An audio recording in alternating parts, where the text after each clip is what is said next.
Hello everybody, welcome back to YouTube channel God's gift के ऊपर। आज हम प्रूफ करेंगे सेक्शन फार्मूला का। ये 10th क्लास में एक चैप्टर है कोऑर्डिनेट ज्योमेट्री, उसमें ये फार्मूला है सेक्शन फार्मूला कि इसका मतलब क्या है, और इसका आज प्रूफ ही हम चेक करेंगे। इसका मतलब ये है कि अगर आपको ये ग्राफ है, ये हमारी एक्स एक्सिस है और ये हमारी वाई एक्सिस है। अगर इसके ऊपर आपको दो पॉइंट्स दिए हैं ए और बी, और इसको आप जोड़कर एक लाइन बना लेते हो, ठीक हो गया। तो अब ए पॉइंट हमने दिया है, उसके ऊपर पी। अगर हम ए और बी को ज्वाइन करते हैं और पी कोई भी पॉइंट है, और इस लाइन के ऊपर हमने रेशियो दी हुई है एम और एन, मतलब ए और पी का डिस्टेंस एम है और पी और बी का डिस्टेंस एन है। अगर हमें ये रेशियो गिवन हो तो हम पी पॉइंट के कोऑर्डिनेट्स पता कर सकते हैं कि भी एक्स की वैल्यू क्या होगी, वाई की वैल्यू क्या होगी। अगर हमें दो वैल्यूज़ दी हो ए की, ए पॉइंट की और बी पॉइंट की, तो हम पी पॉइंट की कोऑर्डिनेट को पता कर सकते हैं इस लाइन के ऊपर, चाहे वो पी इधर हो, चाहे वो पी इधर हो, चाहे किधर भी हो, हम पी का पता कर सकते हैं कोऑर्डिनेट, बस हमें रेशो पता हो। ये हमारा हमारा मेन मुद्दा है, 10th क्लास में हम करते हैं। तो अभी हम समझते हैं इसको क्या है, क्या चीज़। मैंने जर्नल यहाँ पर एक लाइन ले ली, ए और बी उसके पॉइंट है लाइन के ऊपर, और पी भी मैंने कोई भी पॉइंट मान लिया एक्स और वाई। मैंने इसको ए को नाम दे दिया x1 y1, कि भी कोई भी पॉइंट दिया होगा, और यहाँ पर बी को x2 y2। इस कंस्ट्रक्शन में आप देख सकते हो कि यहाँ पर मैंने ए पॉइंट को x1 y1 को यहाँ पर x1, और ये हमारी y1 वैल्यू मैंने ये शो की हुई है, और यहाँ पर x की और y की सिमिलरली यहाँ पर x2, और ये हमारा y2। तो कंस्ट्रक्शन में आप देख सकते हो ये ट्रायंगल्स बन रही है, ए पी सी और पी बी डी, ये हमारी दो ट्रायंगल्स बन रही है। अब देखिए, ये हमारी ट्रायंगल्स जो हैं ये हमारी सिमिलर ट्रायंगल्स हैं। ये हमारी ए पी सी जो हमारी ट्रायंगल है, ये सिमिलर है ट्रायंगल पी बी डी अच्छा, कैसे सिमिलर, कैसे है? क्योंकि इनका ये देखो कोरस्पोंडिंग एंगल्स, अगर ये दो पैरेलल लाइंस हैं और तो ये ट्रांसवर्सल हुई, तो कोरस्पोंडिंग एंगल्स आर सेम, और दोनों के अंदर राइट एंगल ट्रायंगल बन रही है। इस करके कोरस्पोंडिंग एंगल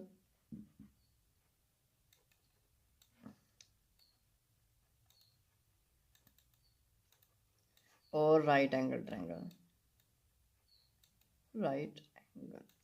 इन दोनों के कारण हमारी दो ट्रायंगल्स सिमिलर हो जाएंगी। मैं सोच रहा हूँ कि आगे ट्रायंगल्स के ऊपर प्रूफ लेके आऊँ कि कॉन्ग्रुएंसी का, और सिमिलैरिटी के प्रूफ लेके आऊँ कि बच्चों को समझ आए कि भी क्यों कॉन्ग्रुएंट और सिमिलर, ये मतलब क्या है और होता क्या है, कैसे करते हैं कॉन्ग्रुएंट और सिमिलर करते हैं। ये मैं प्लान बनाऊँगा इसका। तो ये मैंने प्रूफ कर दिया, ये दोनों ट्रायंगल्स सिमिलर हैं, तो कॉरस्पॉन्डिंग साइड्स की रेशो हमेशा कांस्टेंट आती है, ये भी एक फैक्ट है। A B divided by P B, A B divided by P B is equal to, ये हमारे हाइपोटेन्यूज, ठीक हो गया। A C divided by P D, A C divided by P और ये डी, और परपेंडिकुलर रह गए। P C divided by B D, P C divided by P D is equal to constant, ठीक हो गया, ये कॉन्स्टेंट आ जाएगा। ये फैक्ट है, ये भी इसका भी मैं प्रूफ करवाऊंगा, कोई बात नहीं, चिंता मत करो। अच्छा, तो ए बी और पी बी की वैल्यू हमने पता करनी है। ए बी, ए पी और पी बी, ये हमारी दो वैल्यूज़ हैं। अब देखो ये ए पी और पी बी, ये दोनों यहाँ पर पी करना चाहिए था, ए पी और पी बी। ये ए पी और पी बी इन दोनों की रेशो को मैं एम रेशो एन मान लेता हूँ इसको, क्योंकि कोई भी टेबल हो किसी पर तो कटिंग होगी, तो मैं इसको एम और एन पे मान लेता हूँ कि भी इन दोनों की एम और एन पे कटिंग हो गई है, तो ये पूरा रिड्यूस होकर एम रेशो एन आ जाएगा। ठीक हो गया। तो ए सी की वैल्यू हम ढूंढते हैं यहाँ पर, ए और सी, ये एक्स एक्सिस में डिस्टेंस है ए सी, एक्स एक्सिस में ये डिस्टेंस ए सी कितना है हमारा, ये हमारा है पूरा एक्स, ये पूरा एक्स है, और ये हमारा ए तक डिस्टेंस है।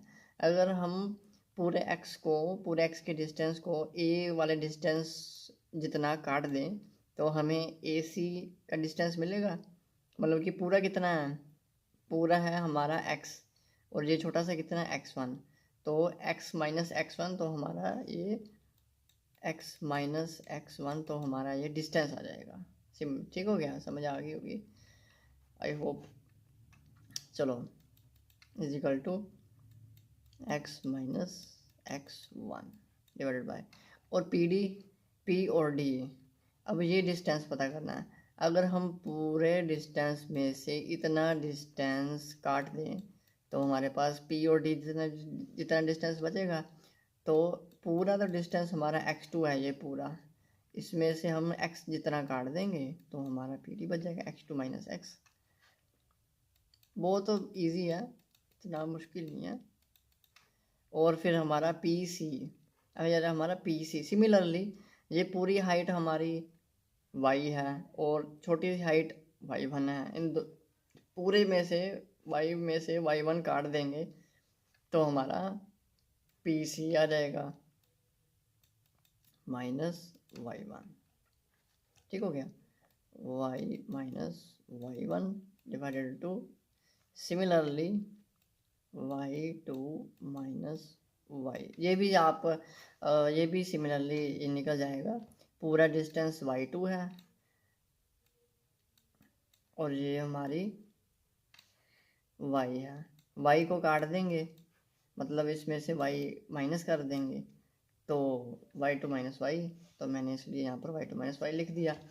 क्या मैं ये कर सकता हूँ, ये तीनों इक्वल हैं, तीनों चीज़ें इक्वल हैं, तो मैं ऐसे कर सकता हूँ कि भी ये दोनों इक्वल हो गए और ये भी दो इक्वल हो गए, क्योंकि तीनों इक्वल हैं। ये इसके बराबर है, ये इसके बराबर है, ये इसके बराबर है, ये इसके बराबर है, और ये वाला इसके बराबर है, ये वाला इसके बराबर है, तो सभी एक दूसरे के बराबर है। तो मैं पहले एम रेशो एन को पहले के साथ और दूसरे के साथ इक्वल कर रहा हूँ। M ratio n is equal to x minus x one divided by x two minus x. इसको हम सोल्व कर देंगे, हमें x नहीं ना पता है, हमें x नहीं पता, इसकी वैल्यू फाइंड करनी है। यहाँ पर क्रॉस मल्टीप्लाई करेंगे, हमारा m x two minus m x, ठीक हो गया, यहाँ पर m आ जाएगा, is equal to n x minus n x one. तो x की मुझे वैल्यू नहीं पता, x की मुझे वैल्यू नहीं पता, इन दोनों को एक साइड कर लेते हैं। एम एक्स टू ये वाला उधर जाएगा प्लस एन एक्स वन ये वाला उधर जाएगा, इज इक्वल टू एक्स चलो बाद में कॉमन निकाल लेता हूँ, एन प्लस एक्स एम। ठीक हो गया, यहाँ पर क्या वैल्यू आएगी, x common m plus n, ये वैल्यू सेम लिखी रहेगी यहाँ पर, और ये मल्टीप्लाई में इस पूरी वैल्यू के नीचे चला जाएगा, तो x की वैल्यू क्या आ जाएगी, यहाँ पर देखो इस फॉर्म में मैं बना दूँ पहले n वाला, तो x1n plus x2m divided by m plus n, x1n plus x2m, x1n plus x2m नीचे m+n और यहाँ पर भी नीचे m+n। तो हमने x की वैल्यू पता कर ली है, तो ये हमारा प्रूफ हो गया x का। सिमिलरली अगर हम इस दोनों को इक्वल करेंगे, पहले और आखिरी को, m/n is equal to y minus y1 by y2 minus y। इन दोनों को सोल्व करोगे ना तो सिमिलरली सेम ही आंसर आ जाएगा। ये वाला आंसर रिपीट हो जाएगा, नीचे भी सेम और ऊपर भी सेम। ठीक हो गया, x की जगह y आ जाएगा, y1 और प्लस यहाँ पर y2। ठीक हो गया, तो हमारी y की भी वैल्यू आ गई।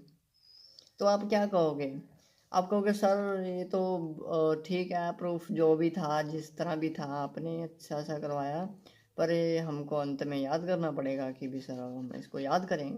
तो मेरे पास एक आइडिया है, मेरे पास नहीं आइडिया है, वो बहुत ही पुराना आइडिया है, बुक्स में भी मिल जाएगा आपको।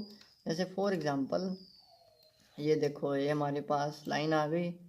ठीक हो गया, तो यहाँ पर ए पॉइंट है, यहाँ पर बी पॉइंट है, यहाँ पर क्या आएगा x1 y1, यहाँ पर x2 y2। तो यहाँ पर p मान लेते हैं, p यहाँ पर मान लेते हैं, चलो ठीक है, p x, y, ठीक है, कोमा।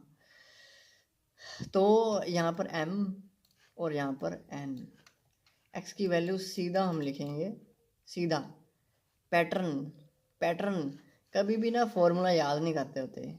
आप बड़े बच्चे हो गए हो, आप ना कभी फॉर्मूला याद ना किया करो। आप ना कोशिश करा करो कि सोल्व तो कर लिया हमने, सब कुछ कर लिया, अब फॉर्मूला याद करने की बारी के समय याद मत कर लेना, क्योंकि क्रैमिंग भूल जाती है अंत में। तो मैं बस ये कहना चाहता हूँ कि आप फॉर्मूले ड्राइव कर लो, अंत में इसका पैटर्न ढूंढा करो कि भी इसका क्या पैटर्न बनेगा, जिसमें आपको आसानी से देख कर याद आ जाएगा। हम जैसे फॉर एग्ज़ाम्पल ये x को दूर दूर वाले रेशो के साथ मल्टीप्लाई करेंगे, जैसे n, ये हमारा लेफ़्ट में था तो राइट के साथ मल्टीप्लाई करेंगे, तो ये हमारा राइट में है तो इसको लेफ़्ट के साथ करेंगे। आएगी समझ? x1 n plus x2 m bye, नीचे तो सिंपल ही है m+n, इन दोनों को प्लस कर दो m+n। ठीक हो गया, जो हमारा लेफ़्ट में है वो राइट के साथ मल्टीप्लाई, जो राइट है वो लेफ़्ट के साथ मल्टीप्लाई, नीचे इन दोनों को प्लस कर दो, ये हमारा फॉर्मूला बन गया। ये हमारा फॉर्मूला कहाँ से निकला? फॉर्मूला यहाँ से निकला, हमने सिर्फ उसको ट्रांसफॉर्म कर दिया पैटर्न में कि बच्चों याद करने की ज़रूरत नहीं है। सिमिलरली y का भी सेम, y कहाँ पर है? लेफ़्ट में, तो वो राइट के साथ मल्टीप्लाई, राइट वाला लेफ़्ट के साथ multiply, simple. y1 n plus y2 m by m plus n। तो thank you so much for watching this video. हम ही जीतेंगे।